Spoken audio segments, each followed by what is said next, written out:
ഇന്നലെ രാത്രി കുത്തിപ്പിടിച്ചിരുന്ന മാച്ച് കണ്ട ആൾക്കാരുടെയൊക്കെ അവസ്ഥ ഭയങ്കര മോശമായിരിക്കും എന്നെനിക്കറിയാം. എല്ലാവരുടെയും അവസ്ഥ കട്ടപ്പുക അതായിരിക്കും എല്ലാവരുടെയും അവസ്ഥ. കാരണം എൻ്റെ അവസ്ഥ ഞാൻ പറയാം. ഞാൻ കഷ്ടപ്പെട്ട് ഈ ഒരു മാച്ച് രാത്രി ഇരുന്ന് 2-2:30 വരെ കുത്തിയിരുന്ന് കാണുന്നു. പിറ്റേ ദിവസം രാവിലെ എഴുന്നേക്കണം. അത് നമ്മൾ മാച്ച് ഈ രീതിയിൽ ടീം കളിക്കുന്നു, അവർ തോക്കുന്നു.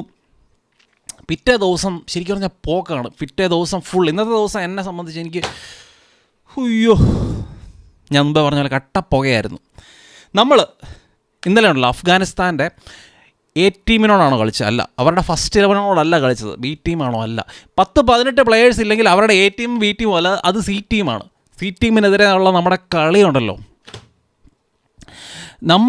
ഞാൻ പല വീഡിയോസിലും ഞാൻ ഇതിനു മുന്നേ ഇഗോർ സ്റ്റിമാച്ചിനെ പുകഴ്ത്തി പറഞ്ഞിട്ടുണ്ട്. നമ്മൾ പൊസഷൻ ബേസ്ഡ് ഫുട്ബോൾ കളിക്കുന്നു, മാരക ഫുട്ബോൾ, ഇന്ത്യൻ ഫുട്ബോൾ വേറെ ലെവലിലേക്ക് പോകുന്നു. നമ്മൾ ഇപ്പം ഓരോ മാച്ച് കഴിയും തോറും ഇന്ത്യൻ ഫുട്ബോൾ ഇങ്ങനെ പയ്യെ താന്ന് താഴോട്ട് ഇങ്ങനെ പൊയ്ക്കൊണ്ടിരിക്കുക. മൂക്ക് കുത്തി ഇങ്ങനെ വീണുകൊണ്ടിരിക്കുക. നമ്മൾ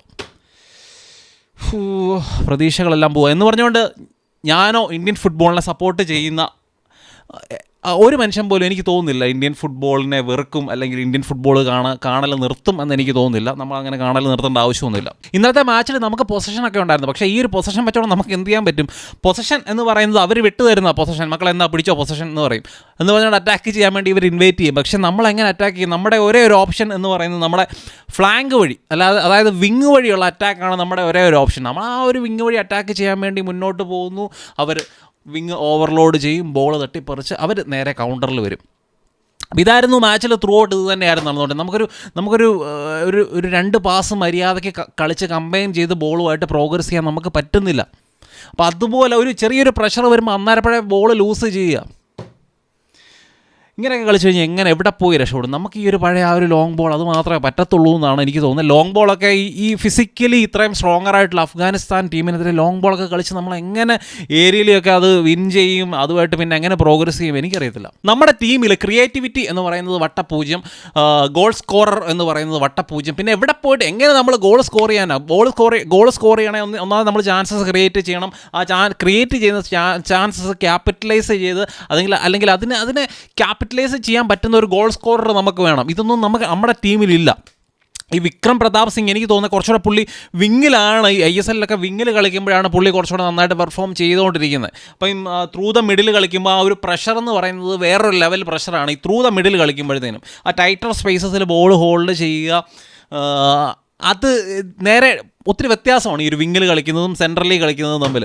അപ്പോൾ അതിൻ്റേതായ പ്രശ്നം എനിക്ക് തോന്നുന്നു വിക്രം പ്രതാപിനുണ്ട്. ഇപ്പം നമ്മുടെ ഒരു പ്യൂർ സ്ട്രൈക്കർ എന്ന് പറയുന്നത് ഇപ്പോഴും സുനിൽ ഛേത്രി മാത്രമേ ഉള്ളൂ. പുള്ളിക്കൊരു എതിരാളി അല്ലെങ്കിൽ പുള്ളിയെ റീപ്ലേസ് ചെയ്യാൻ പറ്റുന്ന ഒരു പ്ലെയർ ഇതുവരെയായിട്ടും സ്റ്റിൽ ഇന്നത്തെ ദിവസം വരെയായിട്ടും നമ്മൾ കണ്ടുപിടിച്ചിട്ടില്ല. മുഴുവൻ മാച്ച് നമ്മൾ നോക്കുകയാണെങ്കിൽ ആ പടം ഒറ്റ ഷോട്ട് ഓൺ ടാർഗറ്റാണ് നമുക്കുള്ളത്. അപ്പോയുടെ ഒരു ഷോട്ട് അതാണെങ്കിൽ കിലോമീറ്റർ, ഈ ബോക്സിൽ നിന്ന് കിലോമീറ്റർ പുറകെ നിന്നുകൊണ്ടാണ് അങ്ങനെ ഒരു ഷോട്ട് എടുത്തത്. അതൊരിക്കലും ഒരു ഗോളാകുന്ന ഒരു ഷോട്ടും അല്ല.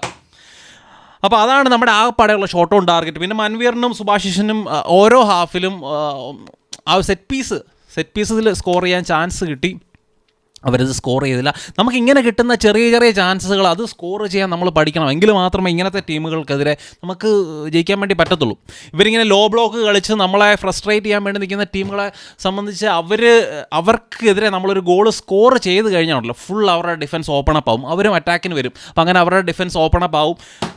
ആ സമയത്ത് നമുക്ക് ഗോൾ സ്കോർ ചെയ്യാം, അല്ലെങ്കിൽ ആ ഒരു സമയത്ത് നമുക്ക് ആ ഒരു ഗെയിമിൻ്റെ കൺട്രോൾ നമുക്ക് ഏറ്റെടുക്കാൻ വേണ്ടി പറ്റും. അപ്പം ഇതൊന്നും നമ്മൾ ചെയ്യാത്തിടത്തോളം കാലം നമ്മളെ ഇങ്ങനെ അവരിട്ട് ഫ്രസ്ട്രേറ്റ് ചെയ്യും. അവർക്ക് കിട്ടുന്ന ചെറിയ ചാൻസസിൽ അവർ സ്കോർ ചെയ്യാനും ശ്രമിക്കും. അഫ്ഗാനിസ്ഥാൻ ഇന്നലെ അത്യാവശ്യം നല്ല ചാൻസസ്, എനിക്ക് തോന്നുന്നു ഇന്ത്യയെക്കാളും കുറച്ച് ബെറ്റർ ആയിട്ടുള്ള ചാൻസസ് അഫ്ഗാനിസ്ഥാൻ ഉണ്ടായിരുന്നു. പിന്നെ ഇതൊന്നും പറഞ്ഞ് കരഞ്ഞിട്ട് കാര്യമില്ല. ഇനിയിപ്പോൾ മുന്നോട്ടുള്ള മാച്ച് നമുക്ക് നോക്കാം. ഇനിയിപ്പം 3 മാച്ച് ഇന്ത്യക്ക് ഉണ്ട്. ഖത്തറുമായിട്ട്, കുവൈറ്റുമായിട്ട്, അഫ്ഗാനിസ്ഥാനുമായിട്ട്. ഖത്തറിൻ്റെ മാച്ച് അങ്ങ് മാറ്റി വെച്ചോ. ഖത്തറുമായിട്ടൊന്നും നമ്മൾ ജയിക്കാൻ വേണ്ടി പോകുന്നില്ല.